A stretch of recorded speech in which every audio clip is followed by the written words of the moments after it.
Minha família já tinha terminado o jantar quando entrei na festa de 30 anos de casamento dos meus pais.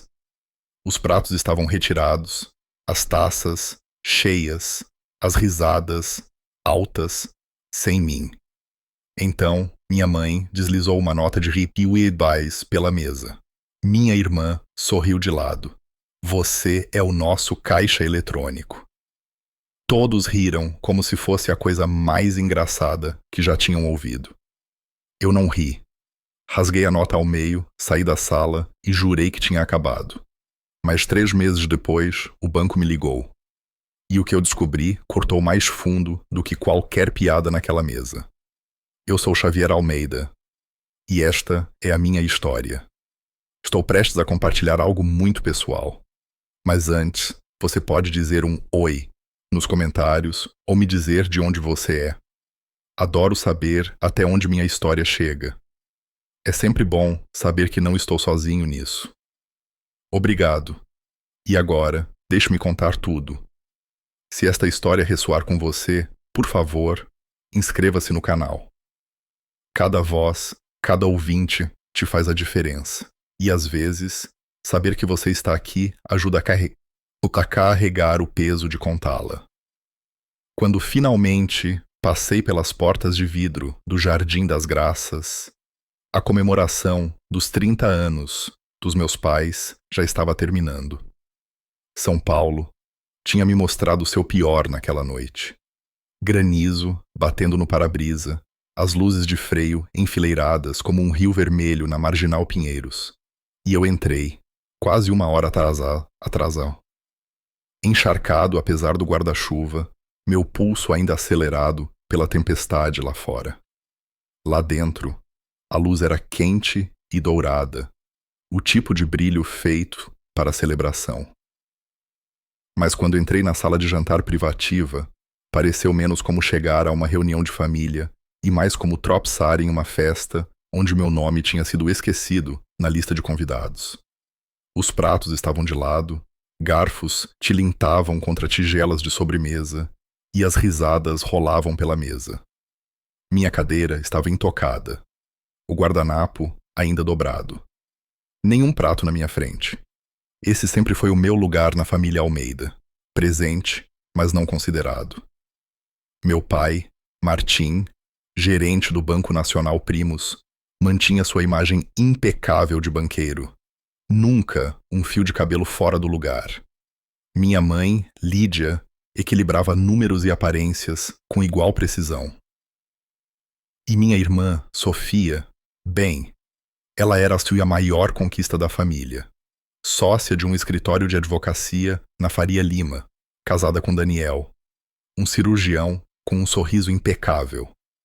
Eles trouxeram seus filhos fotogênicos, Clara e Caio, que já tinham aprendido a repetir o sarcasmo dos adultos. Forcei um sorriso, me aproximei e entreguei meu presente, uma caixa prateada contendo Apple Watches combinando, cada um gravado com a data do casamento deles. Minha mãe o desembrulhou, admirou a gravação com um aceno educado e o deixou de lado, sem nem mesmo prender a pulseira. Clara então falou alto. Esperem até ver o que a tia Sofia deu para eles. Sofia entregou um envelope e, em segundos, a sala ficou elétrica. Passagens de primeira classe para Fernando de Noronha. Uma suíte no melhor resort de lá. A promessa de sol e mar. Minha mãe chorou. Meu pai deu um tapa nas costas de Daniel, como se ele tivesse acabado de salvar uma vida. A mesa inteira zumbia com planos de praias e passeios, enquanto minha caixa ficava esquecida no aparador. Então veio o momento que quebrou algo dentro de mim. Minha mãe alisou a conta do jantar na toalha de mesa branca, mais de 1.000 reais, e a deslizou em minha direção. Xavier, você poderia cuidar disso. Pense nisso como sua contribuição para a celebração. Antes que eu pudesse reagir, Sofia riu. Qual é? Você sabe que ele é o caixa eletrônico da família. A risada explodiu ao redor da mesa. Todos participaram, até as crianças, como se meu papel tivesse sido permanentemente carimbado na minha testa. Eu não ri. Tirei 300 em dinheiro da minha carteira, minha parte por uma refeição que eu nem tinha comido, coloquei na mesa e encarei a conta até que a sala ficasse embaçada. Então eu a rasguei ao meio, depois em quartos, desfiando-a em confetes que choveram sobre a mesa. A risada morreu. Levantei-me, ajeitei meu casaco e saí sem dizer outra palavra. Aquele ato, rasgar uma conta, não era apenas sobre dinheiro. Era sobre quebrar o papel que eles me designaram. O papel que eu nunca quis. E pela primeira vez em anos, senti a rachadura de algo novo se formando. Desafio. Crescendo, eu sempre soube que meu lugar à mesa era diferente.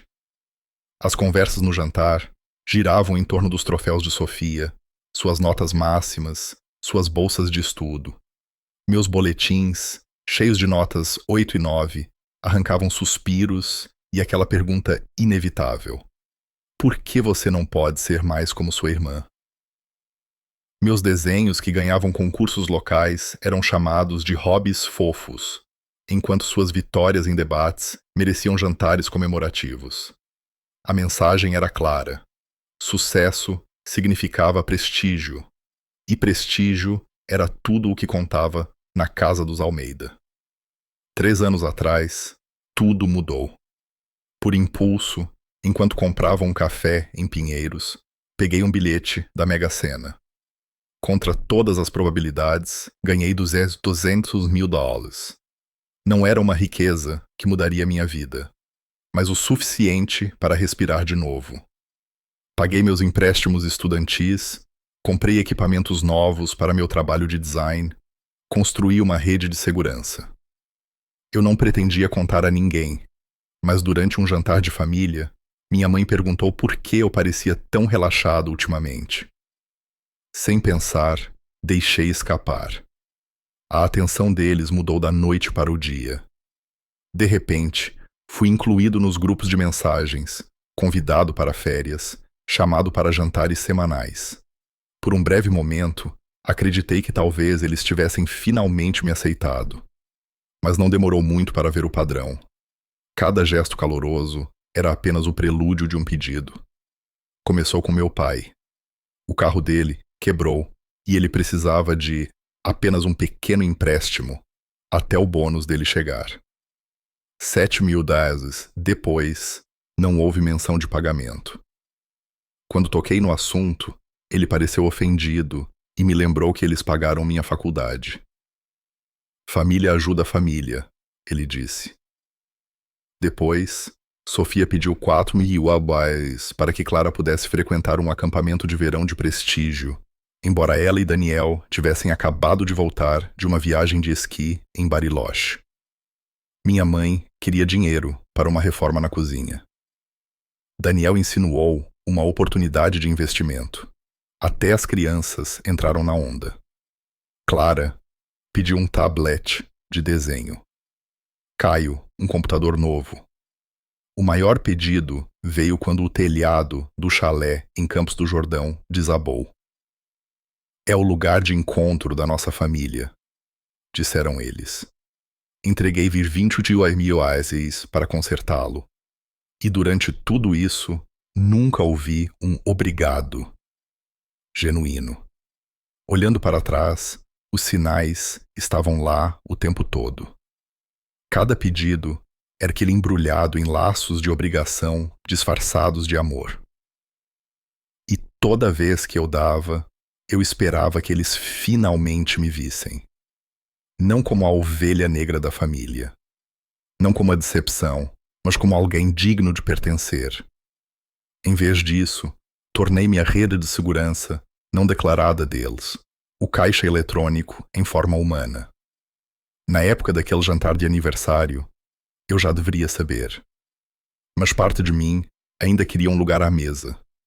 Parte de mim ainda acreditava que um relógio gravado com amor poderia significar mais do que uma viagem para Fernando de Noronha. Essa ilusão se estilhaçou no momento em que eles riram. E quando rasguei aquela conta, eu não estava apenas rejeitando a piada deles. Eu estava rejeitando anos sendo comprado e vendido sob o disfarce de amor familiar.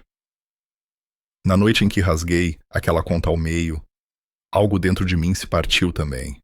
Saí do Jardim das Graças, com o pulso martelando e o som da risada deles ainda ecoando em meus ouvidos. Por dias, encarei meu celular toda vez que ele acendia, esperando que alguém entrasse em contato com pelo menos um pingo de remorso. Em vez disso, as mensagens chegavam como se nada tivesse mudado. Minha mãe mandou uma mensagem sobre o telhado do chalé novamente, perguntando se eu poderia ajudar com um pouco mais, já que você se importa tanto em manter as memórias da família vivas. Minha irmã queria que eu comprasse um iPad novo para a Clara, já que você é bom com tecnologia e ela te admira. Meu pai escreveu como se fosse um pensamento posterior. Já que você perdeu o jantar, poderia considerar nos enviar algum dinheiro para gastar em Fernando de Noronha. Seria um gesto simpático. Cada pedido era envolto em palavras suaves, mas o subtexto era tão afiado como sempre. Meu papel não havia mudado aos olhos deles. Eu ainda era a máquina que eles podiam pressionar por dinheiro. No início, senti-me culpado. Revivi a cena no restaurante centenas de vezes, me perguntando se eu tinha exagerado, se rasgar a conta tinha sido infantil. Noites sem dormir se seguiram. O silêncio entre nós ficando mais pesado, até que finalmente procurei ajuda fora da minha família. Foi assim que conheci a doutora Liana Matos, uma terapeuta especializada em limites familiares. Sentado à sua frente em seu consultório silencioso, com lâmpadas suaves e livros nas prateleiras, finalmente deixei as palavras saírem.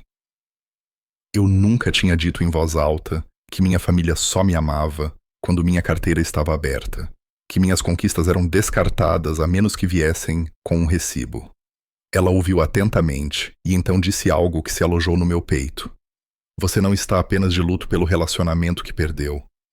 Você está de luto pelo relacionamento que nunca teve. Essa frase me atingiu mais forte do que eu esperava. Explicava a dor oca, o anseio que nunca parecia desaparecer. Eu não tinha perdido um vínculo real. Eu tinha perdido a ilusão de um. Tentei preencher o silêncio com algo mais saudável. Juntei-me a um coletivo de arte na Vila Madalena, onde paredes salpicadas de murais e armazéns transformados em estúdios me deram um novo fôlego. Foi lá que conheci Gisele Costa, uma fotógrafa que havia se mudado de Curitiba. Entre cafés tarde da noite e aberturas de galerias, compartilhamos histórias. Uma noite, quando finalmente me abri sobre minha família, ela se recostou, pensativa. Meus pais me cortaram quando mudei minha faculdade de administração para fotografia, disse ela secamente. Não era apoio, era controle. Assim que parei de seguir o roteiro deles, o dinheiro desapareceu. Ouvir outra pessoa enquadrar isso de forma tão clara abriu algo em mim. Talvez o que eu tinha confundido com amor sempre fora uma transação, uma forma de me dirigir, de me manter preso. Gisele não hesitou quando disse isso, e pela primeira vez me senti menos sozinho. Comecei a pensar que talvez eu pudesse reconstruir minha vida em novos termos. As noites na Vila Madalena pareciam mais leves do que as noites à mesa da família jamais pareceram. Mas, assim que o peso começou a diminuir, uma chamada me puxou de volta para a escuridão. Era uma tarde comum no meu apartamento em Pinheiros. A luz do sol entrando pela minha mesa, quando meu telefone tocou com um número que eu não reconheci. A voz do outro lado era seca, profissional e carregada de algo que eu ainda não conseguia nomear. Quando ele se apresentou como gerente de crédito do Banco de Crédito Confiança, senti meu estômago dar um nó. Ele me disse que havia uma solicitação de uma linha de crédito de 25 mil em meu nome. Meu pulso martelou. Eu não tinha aberto nada novo. Quando perguntei quem era o consignatário, ele leu o nome sem hesitação. Martim Almeida, meu pai. Aquela manhã tinha começado como qualquer outra. Eu estava trabalhando em um projeto de design para uma startup de São Paulo. Fones de ouvido, café esfriando ao meu lado, quando a ligação chegou. Quase deixei ir para a caixa postal, mas algo no código de área me fez atender. O homem se apresentou como Tomás Brandão, gerente de crédito, sênior, do Banco de Crédito Confiança. Seu tom era firme, mas com um toque de gravidade. Senhor Almeida, nosso sistema sinalizou uma aplicação em seu nome, uma linha de crédito de 25 mil BOC com seu CPF e data de nascimento, mas a verificação de assinatura falhou. Preciso confirmar. Você solicitou esta conta? A sala girou. Eu disse, não, eu não solicitei. O silêncio estalou na linha por um instante antes de ele continuar. O solicitante principal, listado como conjunto na conta, era Martim Almeida. Por um momento, não consegui respirar. Meu pai, que me deu lições desde a infância sobre a santidade da confiança, sobre como o crédito era a reputação tornada tangível, tinha usado meu nome para conseguir dinheiro. Minha garganta apertou. Brandão pigarreou suavemente. Isso pode ser difícil de ouvir, mas nossa investigação sugere que este não foi um incidente isolado. Nos últimos 2 meses, houve várias consultas ligadas à sua identidade em diferentes instituições. Todas foram sinalizadas, mas o padrão é preocupante. Pressionei minha mão contra essa mesa, tentando me firmar enquanto suas palavras ecoavam. Isso não foi um erro único, um deslize desesperado. Foi um sistema de tentativas repetidas. Meu pai não tinha apenas pedido ajuda. Ele tinha cruzado a linha para o roubo. Meu corpo tremia com uma estranha mistura de raiva e luto. Um empréstimo não pago era uma coisa, mas roubar minha identidade usando os documentos que me definiam era outra. E pior, este era o homem que uma vez usava ternos passados e sapatos polidos, que sentava-se à nossa mesa de jantar e dizia que a palavra de uma pessoa era tudo. Brandão me guiou pelos passos. Bloquear meu crédito nos principais birôs, redefinir minhas senhas, configurar alertas de fraude, abrir uma caixa postal para redirecionar correspondências sensíveis. Ele mencionou a possibilidade de registrar um boletim de ocorrência. Sua voz era calma, deixando essa decisão em minhas mãos. Agradeci, embora as palavras parecessem frágeis em minha boca. Quando desliguei, o silêncio no meu apartamento rugiu. Tentei lembrar onde isso poderia ter acontecido. E então me ocorreu. A última vez que estive na casa da família, deixei minha pasta de documentos no escritório por alguns minutos enquanto ajudava minha mãe na cozinha. Meu peito gelou. Deve ter sido quando ele fez as cópias. Fiquei no meio da minha sala de estar, o coração batendo forte, a cidade se movendo silenciosamente além das janelas. Por anos eu me senti como o estranho, o filho esquecido. Por anos eles me usaram por dinheiro. Mas isso não era mais sobre brigas de família ou generosidade induzida pela culpa. Isso era criminoso. Não era apenas minhas economias ou meu tempo que eles criam. Era meu nome, meu futuro, minha própria identidade. E foi meu próprio pai quem tentou tirá-la. Na manhã seguinte à ligação do banco, sentei-me à minha mesa, encarando uma tela em branco. Meu primeiro instinto foi dirigir direto para a casa dos meus pais e exigir uma explicação.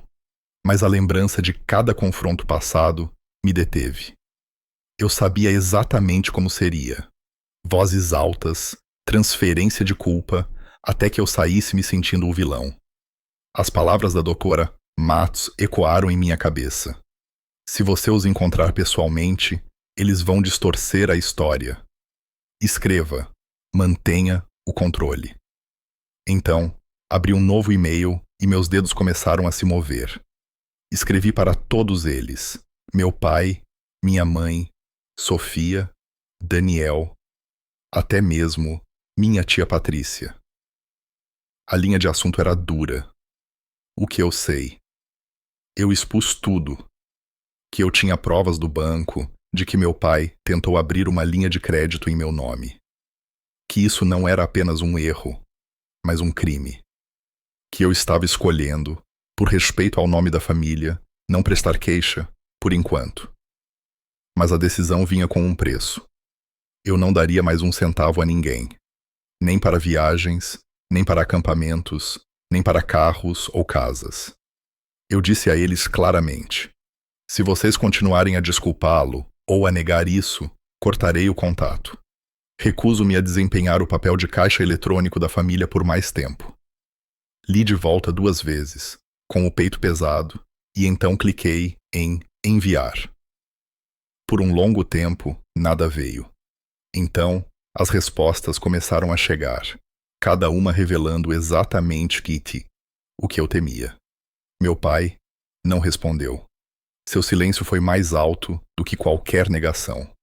A resposta de Sofia chegou em seguida, longa e furiosa. Ela me acusou de exagerar, de explodir a família por causa do que ela chamou de um mal-entendido. Suas palavras pingavam desprezo. Que tipo de filho chama o próprio pai de criminoso? Você está nos destruindo. Meu celular vibrou com uma mensagem da minha mãe. Por favor, me encontre. Só nós dois. Há coisas que você não sabe. O e-mail da tia Patrícia foi mais gentil. Sua decepção clara, mas equivocada. Estou chocada, Xavier. Não consigo imaginar seu pai fazendo algo assim, mas peço a todos que mantenham a família unida. Não deixem que isso nos separe. Recostei-me na cadeira, lendo-os repetidamente. Mesmo com as evidências em mãos, eles escolheram negar, desviar e proteger a imagem de uma família perfeita. O silêncio do meu pai, a raiva da minha irmã, o apelo da minha mãe por um encontro privado, cada resposta provava a mesma coisa. A verdade não era bem-vinda se ameaçasse a fachada. Naquela noite, meu telefone acendeu novamente. Uma chamada perdida da minha mãe, seguida por uma mensagem de voz. Sua voz tremia quando ela disse: Xavier, seu pai tem segredos que eu nunca te contei. Por favor, me encontre. Só nós. Sentei-me no escuro, as luzes da cidade lá fora, piscando como estrelas distantes. Minha mente dividida. Parte de mim queria fechar a porta para sempre, mas outra parte, a parte que passou anos, desejando até mesmo um pingo de honestidade, precisava saber o que ela poderia dizer. Escolhi a Estação da Luz para o encontro, o grande salão histórico que havia sido polido para se tornar a sala de estar de São Paulo.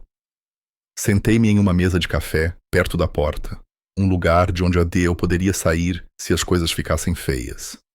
Os trens sibilavam e chacoalhavam atrás de mim, passageiros passando apressados, enquanto eu tomava um café que mal toquei.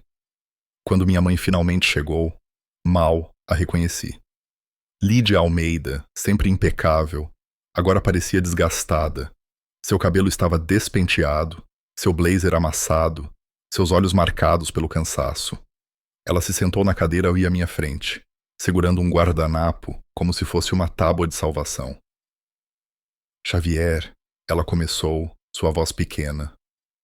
Sinto muito. Eu não sabia que seu pai pegou seus documentos. Eu nunca teria permitido isso. Olhei para ela firmemente. Mas você sabia que ele e todo mundo me tratavam como uma carteira. Seus lábios se contraíram, mas ela não negou. Ela apenas baixou o olhar, os dedos torcendo o guardanapo. Por um longo momento, ela não disse nada, Rampaoa, e eu me perguntei se ela voltaria para as desculpas. Então, em um sussurro, ela admitiu o que eu não ousara imaginar. Seu pai tem jogado há anos, disse ela. Cassi, cartas, apostas esportivas. Está pior do que eu jamais deixei transparecer. Estamos afogados em dívidas. A casa foi refinanciada 2 vezes. O dinheiro que pedimos a você não era para extras. Era para cobrir as perdas dele. As palavras caíram como pedras no meu peito. Todos aqueles pedidos, carros novos, acampamentos de verão, reformas de cozinha, tinham sido máscaras para uma podridão mais profunda. Ela respirou fundo, trêmula. Eu o incentivei. Eu disse a ele que você era solteiro, que tinha dinheiro guardado, que nos ajudar era o que a família faz. Achei que era inofensivo. Inofensivo? Repeti. Você o incentivou a me drenar porque eu não tenho esposa ou filhos, porque você decidiu que minha vida era menos valiosa? Lágrimas encheram seus olhos, mas ela assentiu. Sim, suponho que sim. Pressionei mais. E a Sofia? Ela sabia? Minha mãe hesitou, depois disse em voz baixa. Ela sabe, mas se recusa a reconhecer. Ela construiu sua vida fingindo que tudo está bem. Se ela admitir a verdade, o mundo dela também desmorona. Sentei-me, olhando para a mulher que me criou, a mulher que sorria enquanto me entregava contas e chamava isso de dever familiar. A traição era profunda, mas estranhamente havia também uma clareza em ouvi-la admitir. Pelo menos agora eu conhecia o roteiro que todos nós estávamos vivendo. Não era apenas o vício do meu pai. Era cumplicidade tecida em cada pedido, cada encolher de ombro, cada desvio. Os trens passavam pela Estação da Luz enquanto eu absorvia suas palavras. Minha mãe sentou-se à minha frente, quebrada, de maneiras que eu nunca tinha visto. E pela primeira vez, a cortina se levantou. Eles não tinham apenas me usado. Eles haviam construído seu mundo frágil sobre mim. E todos eles sabiam disso. Saí do café com o peito doendo. O céu sobre São Paulo estava riscado pela luz do entardecer. Era dor, sim, mas também alívio. As ilusões se foram. E o que restou foi uma verdade que eu não podia mais ignorar. Minha família não era apenas falha. Todos eles tinham sido cúmplices. E eu finalmente estava começando a ver isso claramente. Era quase meia-noite quando meu celular acendeu com o nome do meu pai. Por um longo minuto, olhei para ele, minha mão pairando, debatendo, se deveria deixar tocar. Contra meu bom senso, atendi. A voz dele veio pesada, mas calma, daquele jeito praticado dele. Você andou falando com sua mãe, não é? Ela exagera, sempre exagerou. Eu não fiz nada de errado. Eu só estava tentando ajudar a família a passar por um momento difícil. Fechei os olhos, sentindo a atração familiar de suas palavras. Mas desta vez, não as deixei pousar. Você falsificou meu nome, pai. Isso não é ajudar. Isso é roubo. O tom dele ficou mais afiado. Se você não tivesse ganhado aquele dinheiro, nada disso teria acontecido. Sua mãe não teria se acostumado a viver além de suas posses. Ela não teria insistido em reformas ou viagens. Você trouxe essa tentação para dentro de casa. Meu peito apertou. De alguma forma, eu me tornei a causa raiz dos erros dele. Ele estava reescrevendo a história comigo como o vilão. Então ele mudou de novo, suave e persuasivo. Olha, você não precisa tornar isso maior do que é. Mande dinheiro diretamente para sua mãe. Me corte disso se quiser. Ninguém precisa saber sobre isso. Podemos seguir em frente e fingir que nada aconteceu. Firmei minha voz. O banco tem provas. Sua assinatura não correspondeu à minha. Como você explica isso? Por longos segundos, o silêncio se estendeu. Quando ele finalmente falou, sua voz havia endurecido em um rosnado. Família não leva a família ao tribunal. Se você seguir esse caminho, se me expor, você será aquele que nos trai. Todos o verão como o traidor. E então, fraco, ao fundo, ouvi outra voz. Minha irmã. Não perca seu fôlego, pai. Ele nunca vai entender. O som me esvaziou. Ela estava com ele. Eles não estavam apenas se tolerando. Eles estavam unidos contra mim. Não era mais o vício de um homem. Era um sistema reforçado, defendido, desculpado. Minhas mãos tremiam quando encerrei a chamada. Sentei-me ali na escuridão do meu apartamento, as luzes de São Paulo piscando além do vidro. E finalmente entendi. Eu não estava lutando contra uma pessoa. Eu estava lutando contra uma estrutura inteira que se construiu sobre meu silêncio e conformidade. E eu soube então que o silêncio não seria mais o meu papel. Quando a segunda mensagem chegou de que a família queria se encontrar no chalé em Campos do Jordão para resolver as coisas, hesitei apenas uma vez. Aquele chalé tinha engolido 22 mais do meu dinheiro para um telhado novo. Se houvesse um tribunal para nossa família, seria lá. Imprimi uma carta, dobrei-a cuidadosamente e a coloquei em um envelope. Era hora de colocar a verdade na mesa, de uma forma que ninguém pudesse distorcer. O ar da noite cheirava a pinho quando estacionei. Dentro, o chalé brilhava com a luz da lareira que eu uma vez paguei para impedir que a fumaça vazasse por uma chaminé quebrada. Eles já estavam reunidos ao redor da longa mesa de madeira. Meus pais, na cabeceira, Sofia e Daniel, de um lado, as crianças inquietas no canto. Os olhos da minha mãe estavam vermelhos, o maxilar do meu pai, cerrado como pedra. Coloquei o envelope na mesa, abri-o e comecei a ler. Minha voz não tremeu. O banco tem provas de que Martim Almeida forjou minha identidade. Isso não é suspeita. Está documentado. E já que estamos nomeando dívidas, sejamos precisos. $7.000 pelo carro. $4.000 pelo acampamento da Clara. $22.000 por este telhado. $14.000 pela pulseira da mamãe. $1.000 por um jantar que não comi. Todas as vezes eu dei porque pensei que era amor, mas vocês transformaram cada gesto em uma transação. A sala estalou com tensão. Minha irmã se levantou da cadeira, a voz afiada. Chega. Toda a família se apoia. Você é egoísta, Xavier. Sempre foi.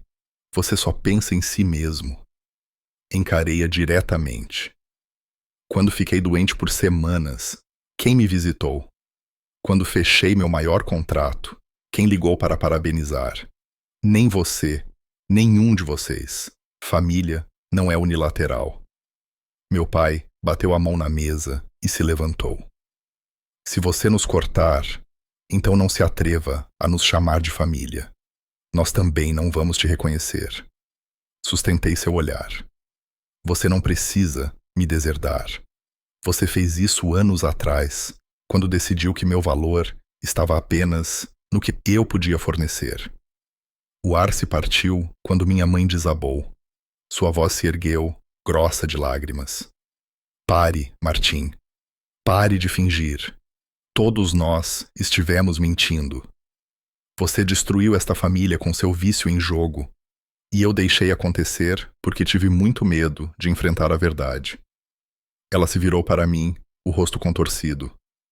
Sinto muito, meu filho. De verdade. Por um momento, apenas olhei para ela, vendo as rachaduras na imagem que ela sustentou por décadas. Então, coloquei a carta sobre a mesa. Esta é a linha final. Ou vocês aprendem a me respeitar, ou me perdem. Não há meio termo. Virei-me em direção à porta. Ninguém falou. Nem Sofia, nem meu pai, nem mesmo Daniel, com sua certeza presunçosa. O único som era o fogo estalando na lareira. O silêncio me disse o que eu precisava saber. Eles não tinham mais defesa. Ao sair para o ar frio da montanha, o peso nos meus ombros mudou. Não tinha desaparecido, mas era diferente. Mais pesado pela finalidade, mais leve pela verdade. E eu sabia, enquanto me afastava daquele chalé, que eles ficaram lá dentro com os destroços de sua própria criação. Eu finalmente tinha traçado o limite e, pela primeira vez, ele se manteve. A chuva riscava as janelas do meu apartamento em Pinheiros, na noite em que voltei de Campos do Jordão. As ruas abaixo brilhavam com reflexos de neon, mas lá dentro eu estava em silêncio, o peso de tudo pressionando. A fúria do meu pai, a confissão chorosa da minha mãe, o desprezo da minha irmã, tudo se repetia na minha cabeça. Eu me sentia mais leve por ter falado a minha verdade, mas também oco, como se a fundação do que eu antes chamava de família tivesse desmoronado para sempre. Por horas, fiquei sem me mover, olhando para o envelope que li no chalé. O fogo tinha se apagado atrás de mim, mas as palavras permaneciam. Esta era a linha, a ruptura final, e eu sabia que se não agisse agora, eles encontrariam uma maneira de voltar. Então, liguei para o banco, confirmei cada detalhe. Sim, meu pai tentou usar meu nome. Sim, a assinatura dele falhou na autenticação. Sim, a evidência estava segura. Passei os dias seguintes trancando todas as portas que podiam ser trancadas. Coloquei um bloqueio de crédito nos 3 principais birôs, sinalizei minhas contas com alertas de fraude, abri uma caixa postal do outro lado da cidade para que minha correspondência não passasse mais pela casa da família. Mudei cada senha, cada PIN, cada ponto de entrada na minha vida. A cada passo, sentia o muro subir mais alto, não contra estranhos, mas contra as pessoas que deveriam ser meu lugar mais seguro. A escolha mais difícil foi envolver a polícia. A doutora Matos me lembrou gentil, mas firmemente, que eu não lhes devia silêncio. Mas depois de longas sessões, de lágrimas que eu não esperava, decidi não prestar queixa. Não era perdão. Era sobrevivência. Se eu arrastasse meu pai para o tribunal, o circo de negação e culpa nunca terminaria. Escolhi, em vez disso, cortar o poder na fonte. Chega de acesso, chega de dinheiro, chega de nome para eles usarem. Escrevi uma última mensagem, clara e sem espaço para interpretação errada. A partir de agora, não fornecerei apoio financeiro de qualquer tipo. Se alguém me contatar sobre dinheiro, esse contato terminará. A única comunicação que manterei será limitada com a mamãe e apenas se ela estiver trabalhando em prol da mudança. Esses limites não são negociáveis. Li 2 vezes, depois apertei enviar. As respostas vieram rápidas. A mensagem de Sofia iluminou meu telefone primeiro. Você destruiu esta família por causa de alguns números em uma página. Não espere me ver novamente. Olhei para as palavras da Asaoa, esperando a dor surgir, mas nada veio. Em vez disso, havia clareza. Eu não a estava perdendo. Eu nunca a tive de verdade. Mais tarde naquela noite, minha mãe ligou. A voz quebrando, na linha. Eu me juntei a um grupo de apoio para famílias que lidam com vício em jogos. Não posso prometer milagres, mas estou tentando. Seu pai não está pronto. Mas eu estou. Ouvi em silêncio, depois disse a ela. Se você trouxer dinheiro para a conversa novamente, mesmo que uma vez, eu vou encerrar o contato.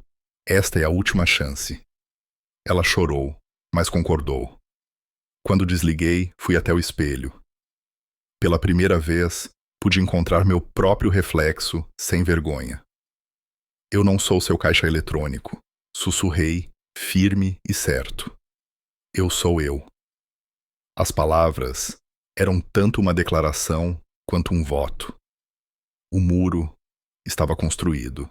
Qualquer que fosse a tempestade que viesse, ele se manteria. 1 ano depois, eu estava em um lugar diferente.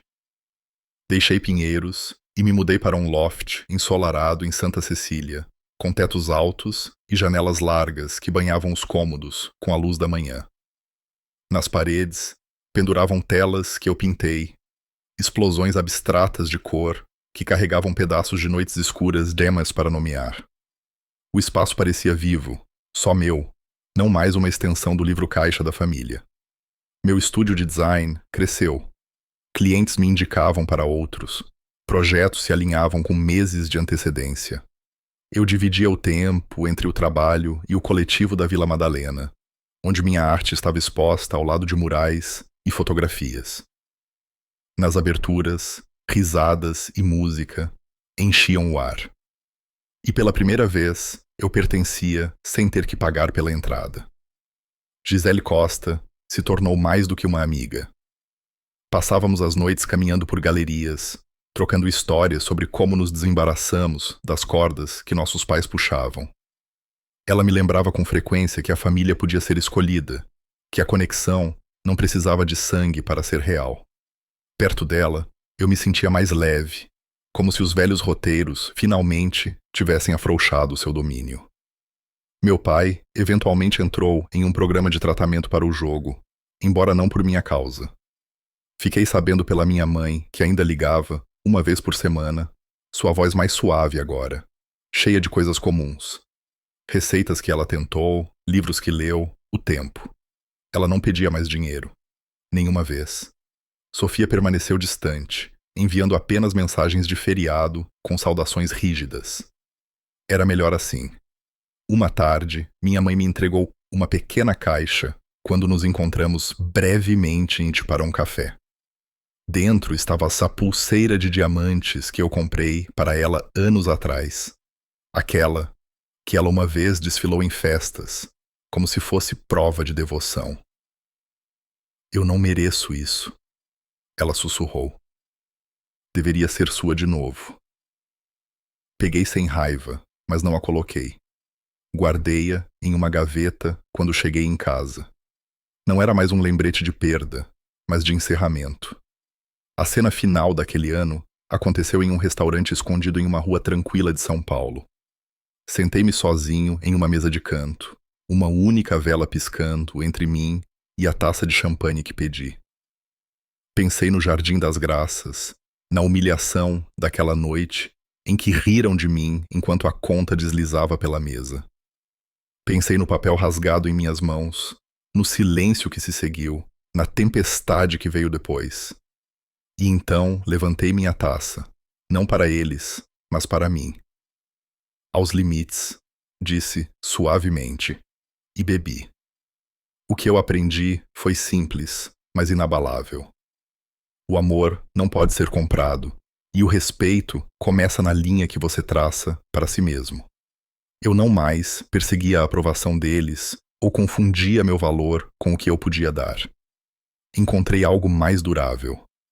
No silêncio daquele momento, eu pertencia a mim mesmo.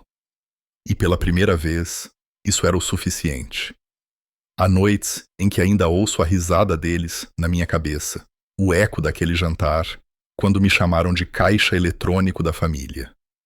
Eu costumava pensar que esses ecos significavam que eu estava quebrado, que eu tinha que voltar, consertar as coisas, dar mais até que eles finalmente me vissem. Mas agora eu sei que esses ecos são apenas o som de correntes velhas balançando, desaparecendo, com o tempo. Porque o que aprendi da maneira mais difícil possível é que silêncio não é paz. Conformidade não é amor, e dar até ficar vazio não é família. Quando saí daquele chalé, quando coloquei a carta na mesa e tracei minha linha final, pensei que estava me afastando de tudo. E, em certo sentido, eu estava. Eu estava me afastando da ilusão de que a família mudaria se eu apenas desse um pouco mais. Eu estava me afastando do roteiro que eles escreveram para mim. O roteiro onde meu papel era pagar, absorver a culpa, nunca falar. Mas a verdade é que eu não estava me afastando da família. Eu estava caminhando em direção a mim mesmo. Um ano depois, sento-me aqui e percebo que os limites que estabeleci não eram muros que me prendiam. Eram portas. Elas se abriram para uma vida onde eu podia respirar, onde os relacionamentos eram construídos com honestidade em vez de transações, onde as pessoas na minha vida me veem por quem eu sou, e não pelo que posso fornecer. Aprendi que às vezes a família não são as pessoas com quem você compartilha sangue, mas as pessoas com quem você compartilha respeito. Gisele, meus amigos do coletivo de arte, até mesmo estranhos que ouviram minha história e disseram: eu também já passei por isso. Eles se tornaram o coro que substituiu aqueles ecos de risada. Se você já se sentiu como o lugar extra na mesa, como se seu valor fosse medido pelo que você podia dar, em vez de por quem você é, quero que me ouça claramente. Você não está sozinho. Seu valor não está atrelado à sua carteira, ao seu contra-cheque ou aos seus sacrifícios.